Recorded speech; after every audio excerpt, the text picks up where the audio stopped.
Hello, fellow YouTube listeners. Thank you for tuning into the first episode of Reality Worse Than Nightmares. This is a new channel, so I want to go over a few things before we start.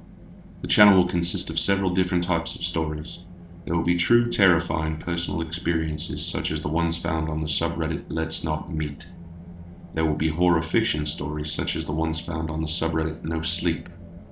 And there will be personal paranormal experiences. All sources will be specified before the story begins. In other words, if it's a true story, I'll introduce it as such. If it's a work of fiction, I'll also introduce it as such, so as to avoid misconception or misunderstanding. Now, with that being said, I'll present all stories as they are told by the storyteller. Obviously, I cannot verify the validity of true accounts, so please take them at face value. Now, I love to listen to these types of stories, and if you're like me, you find yourself running out of new material to listen to quite often. So my goal is to upload new material at least several times a week. That will require help from you, the listener. If you have a story that you would like the world to hear, please do not place it in the comments section on YouTube. Someone will surely steal it. Please email all stories to realityworsethan-nightmares@gmail.com. Again, that is realityworsethan-nightmares@gmail.com.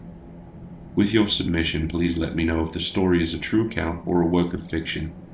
Also, if you would like, include only a first name and a general location, such as Robert from the UK. If you like the videos, please tell me in the comments section below. Like and subscribe. Now on to the stories. And remember, it's always darker when you open your eyes. Our first story comes from Jessica in South Korea. It was the fall of 2010. I was teaching English in South Korea. I'd sought out the job so that I could move over there with my boyfriend, who had gone back to Korea after getting out of the military. So far, I loved it there. There were a lot of people and a lot of things to do, and as much as I hate to admit it, other than the freedom to have guns and several other trivial things, I had more freedom there than I ever did in America. But with the good comes the bad. There are a lot of things that go on in Asia that make you wonder if the police in those countries are truly incompetent or if they've all been paid off by the criminals. What I do know is that it can be dangerous for a young woman if you're alone over there. And the police in South Korea, well, they seem to be nothing more than security guards. When a truly serious issue arises, you'd better be scared. The night in question was a Friday night. I'd finished work and gone home to shower and get ready for a night out with my boyfriend. Shortly after I finished my shower, he called me to let me know that he would be a little late from work, and if I wanted to, I could meet him at our favorite bar as soon as he got off. I agreed, and once I had finished doing my hair and makeup, I headed to the bar. We lived in a college district in Seoul called Hongdae. The entire area was nothing but block after block of city streets lined with bars, nightclubs, and shopping.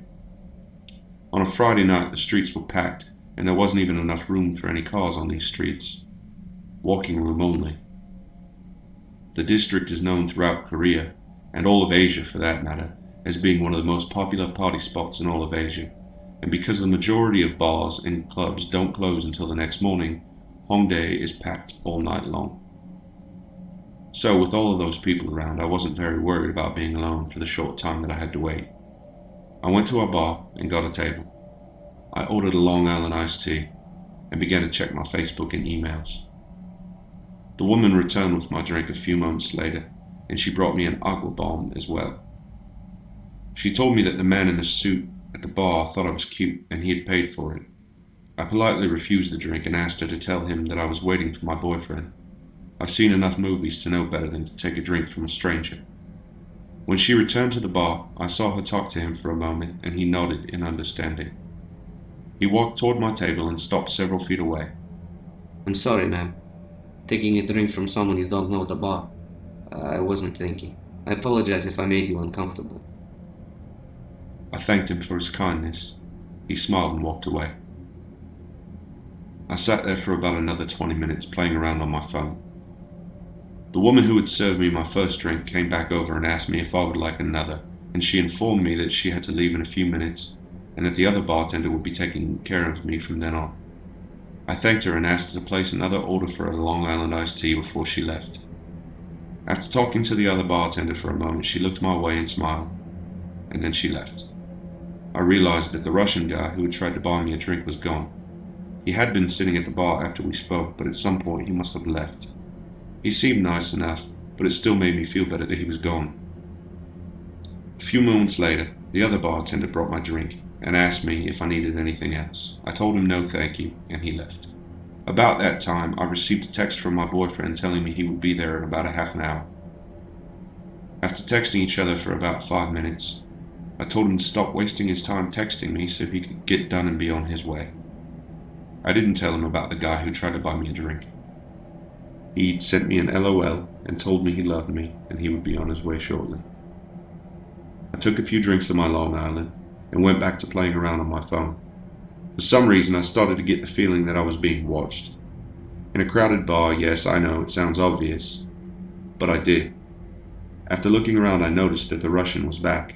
He was standing at the bar talking to the bartender, and they both kept glancing over in my directions with smiles on their faces. Not normal smiles, but the smiles that you see from teenage boys when they've heard a dirty joke. It started to make me feel uncomfortable, so I contemplated finishing my drink and going to a different bar. But after thinking about it, I decided that it would be safer to just wait here where there were a lot of people in the bar. And I had to use the restroom, but I wasn't about to leave my drink unattended. So I finished it, then I grabbed my purse and I headed towards the ladies' room. Locking the door behind me, I felt a little more secure, and I could kill a little time in the bathroom until my boyfriend got there.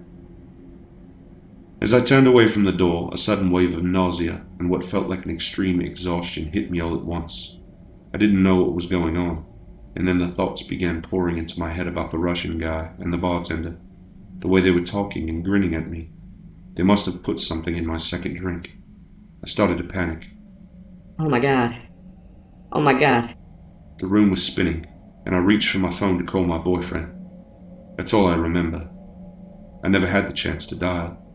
I woke up in a dank, dark room, tied to a chair with a cloth gag tied around my mouth.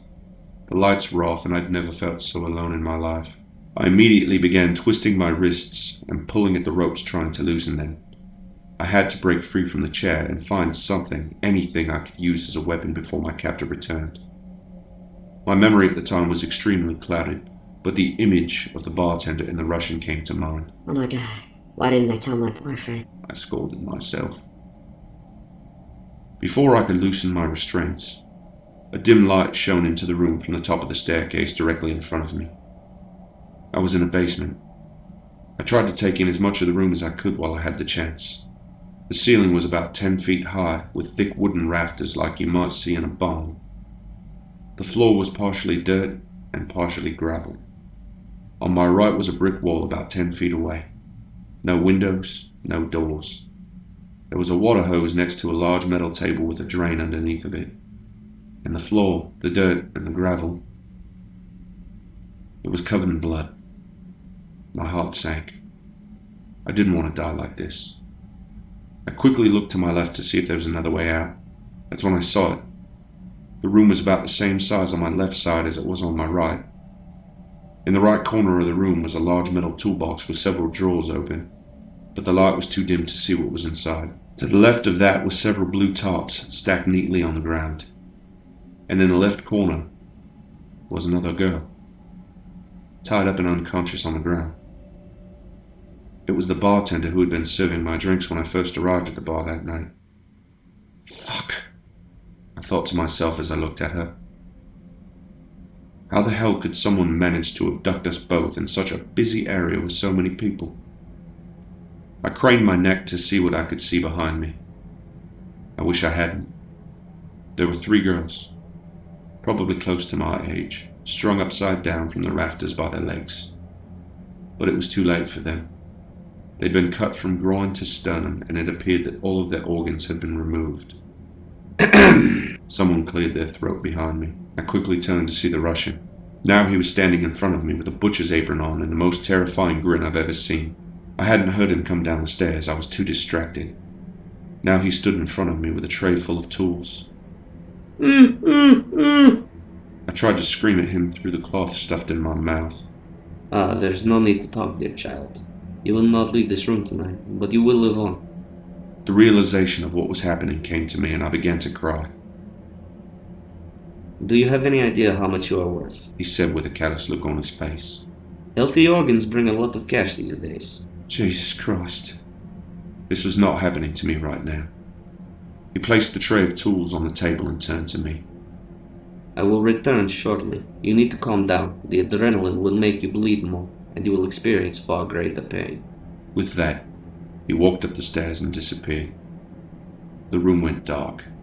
Again, I started trying to think of a way out of this situation. While trying to loosen my restraints, I listened. Not just for him to come back, but also to see if I could hear anything outside. Was I still in the middle of the city, or was I in the middle of nowhere? I could hear vehicles passing outside, but not frequently enough to think that I was in a busy part of the city. But I thought that I was still downtown somewhere. The light came back on a few minutes later.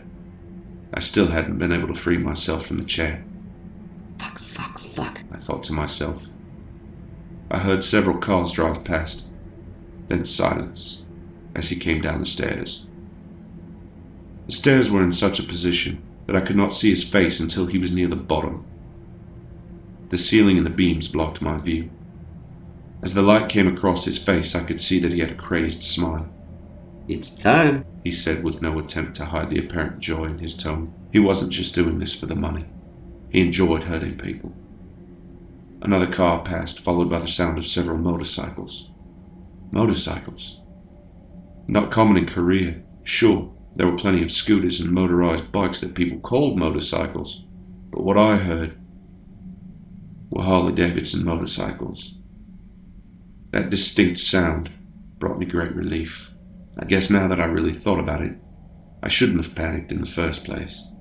As he came to stand in front of me, the sound of the motorcycle engines came to an abrupt halt. You seem to have made peace with this. He said as he knelt down. The fear in your eyes is gone. Why is that? He reached for my gag and asked me if I was going to scream if he took it off. I shook my head no. He removed the gag and stared at me for a moment. You calm down. You don't think the police are coming, do you? He asked me with a menacing laugh. I cocked my head to the side slightly. No, I know they're not coming. My boyfriend told me a long time ago not to rely on the authorities in a foreign country, which was true. My boyfriend had told me that before I ever arrived in Korea to be with him. And that was the reason why I agreed to let him place the tracking device in my smartphone. He smirked. The bad guys get a win sometimes, you know. He said this with an evil grin on his face. No, that's not the reason at all. You're the bad guy, right? He nodded with a victorious grin as I asked the question. Well, haven't you ever wondered what happens to the bad guy when he fucks with the worst guy? His grin twisted into a look of anger. Shut your mouth, bitch. He said wryly as he stuffed the rag back into my mouth. He walked toward the bartender that was tied up in the corner. So you think you're going to stop me? He knelt down and grabbed her by the hair, tugging it and pulling her head up a few feet off the ground. She started to come to and she whimpered as she flooded her eyes. He looked at me. Maybe I'll just make you watch what I do to her first. Then we will see about your attitude. I gave him the best cocky smile that I could through the tied cloth around my mouth, because I already knew something that he would soon find out. His fury was now palpable as he stood and faced me, letting the girl's head fall back to the floor. You think this is fuck? He stopped and stood wide-eyed facing the staircase. The light shone in from the upstairs as the door opened slowly. The Russian looked towards his tray of knives and the other tools, but they were on the opposite side of the room, and he would never get there in time as the 5 men reached the bottom of the staircase. The first man raised a silenced pistol toward the Russian and said, "Step away from the girl." He lifted his hands and stepped slowly to the side with a look of utter confusion and panic on his face. The girl raised her head and looked in the direction of the stairs before fainting again. "Untie her and grab the other one," the man said to one of the other men with him, never taking his eyes off the Russian.